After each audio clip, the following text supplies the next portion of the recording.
समझ नहीं आ रहा अपने सैलरी इंक्रीमेंट का क्या करूं। बेटा इतना क्या सोच रहा है? अपने म्यूचुअल फंड्स के एसआईपी का टॉप अप करा ले। This is the right time. क्या समझ में नहीं आया? बेटा इतना क्या सोच रहा है? अपने म्यूचुअल फंड्स का एसआईपी टॉपअप करा ले। This is the right time. अब समझा।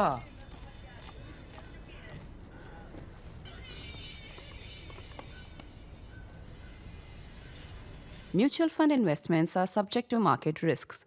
Read all scheme-related documents carefully. The Pakistani armed forces, particularly combat arms, have no such encumbrances. You are not burdened by any degrees or too much formal education. That's why you find very often people within Pakistan, when they want to pour scorn over their own brass, particularly when they sideline their democracy, which they do by force of habit, then they say these class 12 people with class 12 intellect. However, what also happens as a result is that Pakistanis become officers in their armed forces, particularly in the army, a little bit younger, because after class 12, some might take another year or two competing, some go in after graduation also, but after class 12, they spend 2 years at Pakistan Military Academy, Kakul in Abbottabad, or Osama we might say, Osama bin Laden Bad, you might say. That is where they do what is called as a long course, a 2-year long course, after which they then join as second lieutenant. So if somebody came in at 17, then by 19 or 20, the person will join as second lieutenant, and then you carry on. That's why you will find that the Pakistanis make chiefs a little bit younger, or I would say considerably younger, because in your 50s, 1 or 2 years can be a lot of time.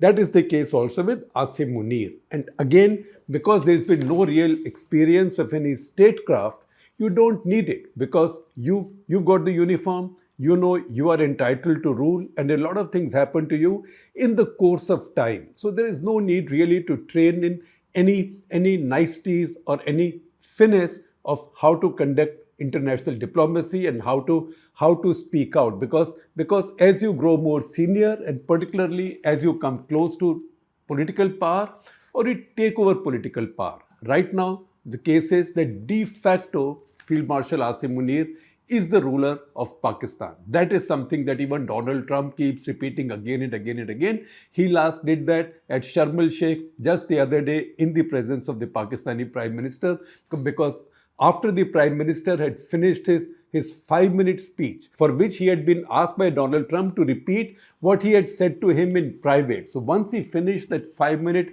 fawning speech, Trump said, "Thank you very much. We don't need anything else. That was beautiful. We can go home now." To everybody's embarrassment, see my Twitter page. That's the picture. Georgia Meloni covering her face as if to suppress a smirk which she had there. It's at that point when Donald Trump was gesturing Shahbaz Sharif to go back to where he was standing, that he added, saying, as was also said by my favorite field marshal, please tell him I said that. Now, how nice that is for a prime minister. I'm giving you this background so we understand how important are the words spoken by the Pakistani brass. Now, a couple of things have happened over the last few days. One, on October 18, effectively the extended Diwali weekend at the Pakistani Military Academy, PMA. Again, the Pakistani system is a little bit different from ours. In our system, a cadet goes to National Defense Academy, Khadakwasla in Pune, and after 3 years, then cadets are divided into Army, Navy, Air Force, etc. In Pakistan, it's not like that. Pakistani Army has its own academy. Air Force and Navy take recruits in their own academies as cadet officers. So PMA, 2-year long course, where Asim Munir was speaking, and he said a bunch of interesting things. That's one. Just before that, 2 days earlier, General Sahir Shamshad Mirza, now General Sahir Shamshad Mirza, is chairman of Joint Chiefs of Staff in Pakistan. Pakistan follows this different pattern of leadership of their military forces. So there's an army chief, navy chief, and air force chief, but there's also a chairman of Joint Chiefs of Staff. In India, that position is taken by turn by Army, Navy, Air Force in chiefs. Not so in Pakistan. In Pakistan, the chairman, Joint Chiefs of Staff, is also a full general, a 4-star. Also, it has to be like that because the chief of everything in the universe, Pakistani universe, and all political power, etc., is the field marshal. He's got 5 stars. Now, Sahir Shamshad Mirza has also spoken. When you listen to Asim Munir, why did I say that Pakistani brass is a gift that keeps giving? Because if you've been following how Asim Munir has been speaking, because by now you know that he's not able to keep within himself what's in his heart, because what's in his heart also comes out of his mouth. So 16th of April this year in Islamabad, at that inaugural Overseas Pakistani Conference, he talked about the two-nation theory, Hindus and Muslims being essentially different, Kashmir being Pakistan's jugular vein, and there's been no question of Pakistan giving up on the Kashmiri cause. He also gave a call. Now, while all of these things have been quoted, they found a lot of currency, they made headlines, they've been repeated all the time, including by me. One thing that's got insufficient airtime is a line that he spoke. He said Pakistan has to become a hard state. What did he mean? Now, in retrospect, when you go back and then you see whatever he has said following on, he wanted to prepare Pakistan for an era of conflict, for an era of protracted conflict, particularly in the neighborhood. In fact, only in the neighborhood, because that will require the state to be hard. That might also require the people of Pakistan to pay a price for it. Otherwise, what does he mean by a hard state? I don't think a state like Pakistan usually can be expected to get harder than it is already, unless it's going into a period of conflict in this case, and I think in his conception, a protracted conflict. So within 6 days of that speech came the massacre at Pahalgam. And within 4 days of Pahalgam, you had Zach Witkoff, the son of Steve Witkoff and a partner of Donald Trump Jr., right? And his delegation landing in Islamabad seeking investments in their crypto company, along with their advisor, who was a Pakistani Corps commander's son, meeting Asim Munir, meeting Pakistan's Prime Minister, and then being feted at Lahore's Red Fort, and then Shalimar Garden with fireworks and dancing girls. So it's not as if all of this happened suddenly after Pahalgam. What this tells you is that when he made the speech on April 16, Pahalgam had already been planned, because these things don't happen in a hurry. And this was done while he thought that he had already checked a box by getting Americans into his corner. So again, this is not a coincidence that within 6 days of the speech, Pahalgam massacre will happen, and within 4 days of the Pahalgam massacre, Zach Witkoff's delegation will land in Islamabad. And the rest that happened with the US, we know one thing led to the other. We know critical minerals came into the picture. We know Pakistan's allocation of 2,000 megawatts of electricity for crypto mining.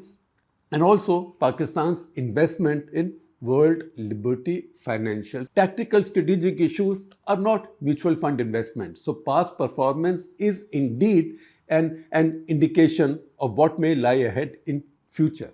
Now, after this, we saw the warming between Pakistan and the US. We saw Asim Munir land up in the White House, which means that Trump also acknowledged who the real power rested with in Pakistan. To that extent, it's America that leapt backwards almost 2 decades to restore quote-unquote normalcy in Pakistan. 2 decades back, Pakistan formally had a military dictator in Musharraf.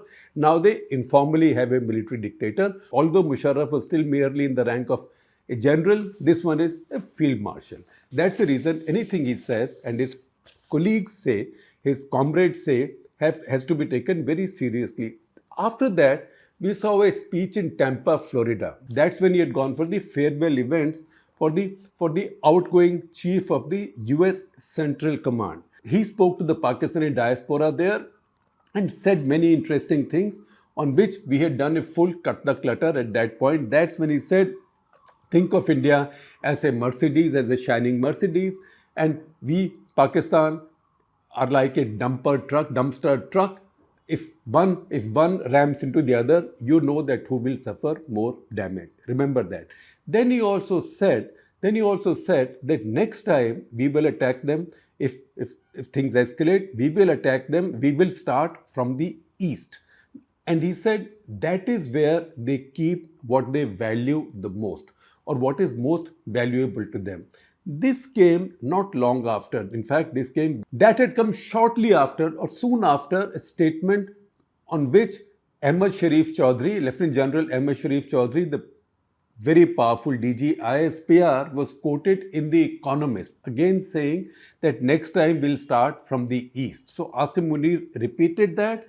In the same speech at Tampa, Florida, he had indicated by quoting a verse from Surah, which talked about angels, God sending angels in a battle where God's people were at a disadvantage because the enemy had war elephants. So these angels came in, winged angels, who then dropped little pebbles on these elephants and turned them into stone. He used that imagery to threaten what he will do to India's big economic assets. That's where you see his thinking evolving. First of all, dumpster truck versus Mercedes. Second, turning India's economic assets, big economic assets, elephants, into dust. The third thing he said, of course, that he will start from the east. That was repeating what his DG ISPR had said just a couple of days earlier. And of course, he said that we are a nuclear nation. If we will go down, we'll take you down, and we'll take half the world down with us. So Pakistan, he had also brought Pakistan's global nuclear blackmail back to the table. That had been off the table for almost 2 decades. He had brought it back to the table. That has a dual purpose. One is to try and deter India. Second is to try and scare the rest of the world. That listen, if you guys don't listen, then you will have a mess that you will not be able to deal with. And that's obviously the lemon that was sold to Trump also, because unless Trump says that there was fear of a nuclear exchange, he cannot claim that he saved tens of millions of lives and thereby is entitled to a Nobel Prize. Because normal conventional warfare where military targets are attacked, you don't get a Nobel Prize just like that. You have to bring in civilians and preferably tens of millions of civilians. So this nuclear threat works for Pakistan, or so Asim Munir thinks. Now we jump forward, or maybe just come to the current period. We just come to the current period. So 18th of October at the Pakistan Military Academy passing out parade, 136th passing out parade. That's the reason I'd given you a little preamble on Pakistani military academic system, PMA, etc. to begin with. At the PMA passing out parade, he spoke on the 18th. That is just as the long Diwali weekend was beginning in India, where he repeated the nuclear threat again. He said, I want to tell the military leadership on the Indian side that war cannot be an option in a nuclearized environment. Right? That's an important thing. But he said a few more things. And some important things where he was picking up the thread sort of sequentially from his Tampa speech. First of all, he claimed that Pakistan had shot down a Rafale and also attacked S-400 batteries. And then he says, India is showing eagerness to judge culpability, evasion of neutral investigations, and staging self-created evidence, which is indicative of politicization of terrorism. Look who's talking. This is what he said in his passing out parade speech. And then he said that this time, if there is a military engagement, if there is the quote-unquote slightest provocation from the other side, the Indian side, the response from Pakistan, which will be much beyond the expectation of the initiators. And then he says, once again, in this temper speech, he gave away some of his thought process.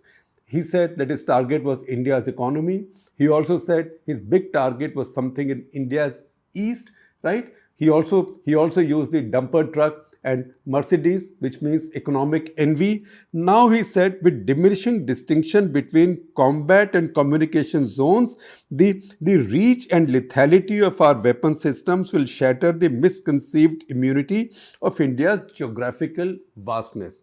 Please listen to this or watch this very carefully and weigh every word of this. First of all, you can see that he is hurting that Pakistan does not have strategic depth. That's how his air bases were hit. In fact, it had gone on the same night, 10th night, probably all the air bases west of the Indus would have been hit as well. In the first round, all major air bases east of the Indus were hit. One west of the Indus was hit.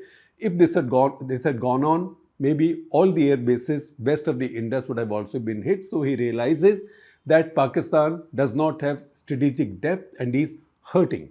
He also knows that his usual missiles, the cruise missiles, etc., that he has, they cannot reach very far in India. They don't have the reach. So in this case, he's threatening, obviously, the use of ballistic missiles. He's not saying that I will use ballistic missiles with nuclear warheads, but he's saying if you think that some place in India is too far out of the reach of my normal missiles, I can use other weapons which can reach there. I can only decipher this as a threat to use ballistic missiles, of which Pakistan has plenty. And these can be big telecom infrastructure, any of these things. So he has mentally taken you higher on the escalation matrix. To understand this better, I will read the whole line again. With diminishing distinction between combat and communication zones, the reach and lethality of our weapon systems will shatter the misconceived immunity of India's geographical vastness, which means we have weapon systems that can reach anywhere in India. And then he says, again the same threatening tone, the deeply hurting retributive military and economic losses inflicted will be much beyond the imagination and calculation of the perpetrators of chaos and instability. And then, of course, he says escalation will be catastrophic and the onus on this will lie entirely with India. Just 2 days earlier, on October 16, General Sahir Shamshad Mirza, the chairman of Joint Chiefs of Staff, he was speaking at a seminar in Islamabad, a symposium in Islamabad. It's called Islamabad, see it on your screen, Islamabad Symposium, Balancing Relationship between Global North and Global South, Challenges and Opportunities. And this was by NUST, Institute of Policy Studies. NUST is Pakistan's National University of Science and Technology. That's where he was speaking, and see what he's saying. Besides other things, he of course uses this. He of course makes the same claims, make similar threats, but he also goes on to add a new dimension. He says that Pakistan wants to settle all its issues with India, including, he says, Kashmir, but it has to be done in the spirit of peaceful coexistence, sovereign equality, dignity and honor. And then he says, importantly, that this is only possible with a third party. Without a third party, this peace will not be possible. And he says, and again I am quoting from him, third party is essential to any possible mechanism of dispute resolution between India and Pakistan. And he said third party can be a leader, a state, an international body, a multilateral organization. We will welcome any of that. So what's happening in this case? Again, if you see the pattern of the talk that is coming out from these generals, it is to try and make the point that they are trying to put the clock back on August 5, 2019. They think that their use of the attack in Pahalgam, which was deployed, they obviously did it, and then how international equations have turned out. They think that they have an opportunity now to reopen the Kashmir issue and put the clock back behind August 5, 2019. That you can see very clearly. Again, there is something very interesting that General Mirza says, interesting and also ironical. He says in India, the military is politicized and the polity is militarized, and this makes for unmanageable asymmetries. And he says this is not something that we are saying rhetorically.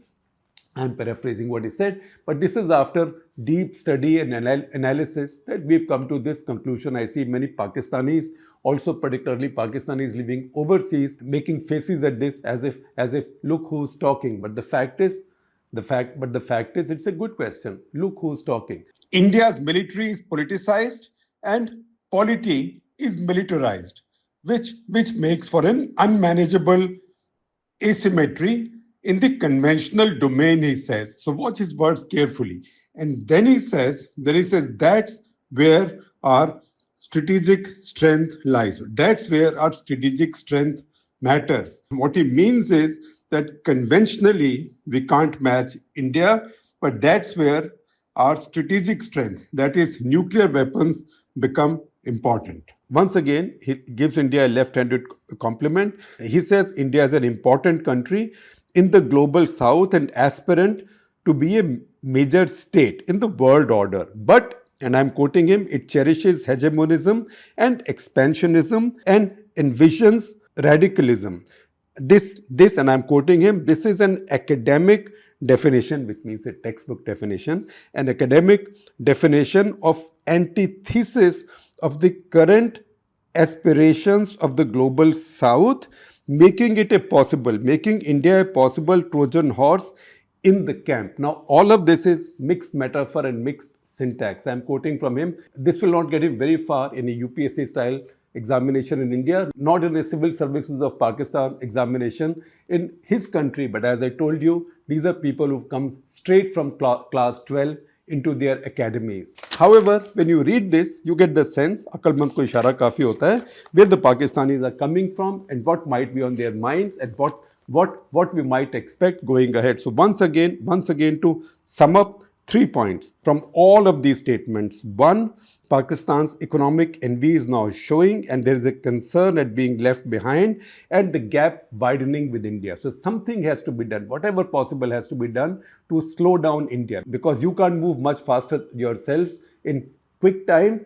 Those things take time. Even if you find lots of critical minerals, those will take years before those can be extracted, sold, processed, and oil nobody has seen in Pakistan as yet. In fact, I see a lot of jokes saying Pakistan has found this new critical mineral called unobtainium.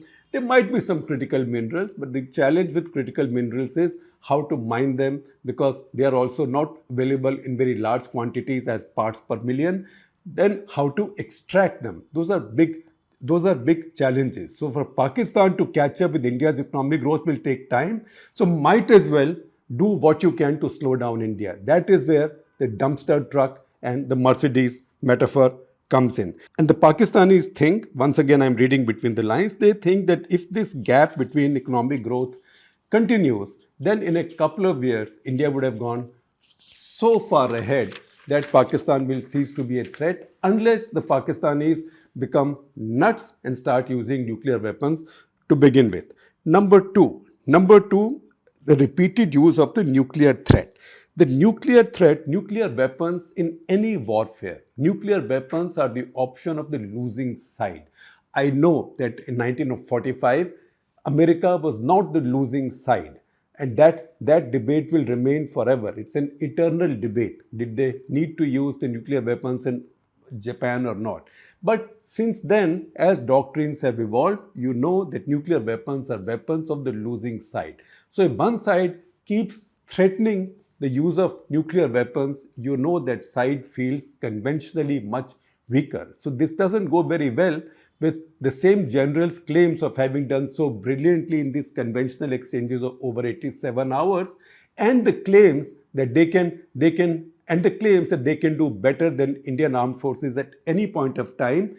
If that was the case, they would not be constantly throwing the nuclear threat at you. But this is also a way of catching attention of the international community. And third, they think Kashmir was a cause from which they were becoming more and more distant over the past many years, particularly as the economic gap between the two countries increased.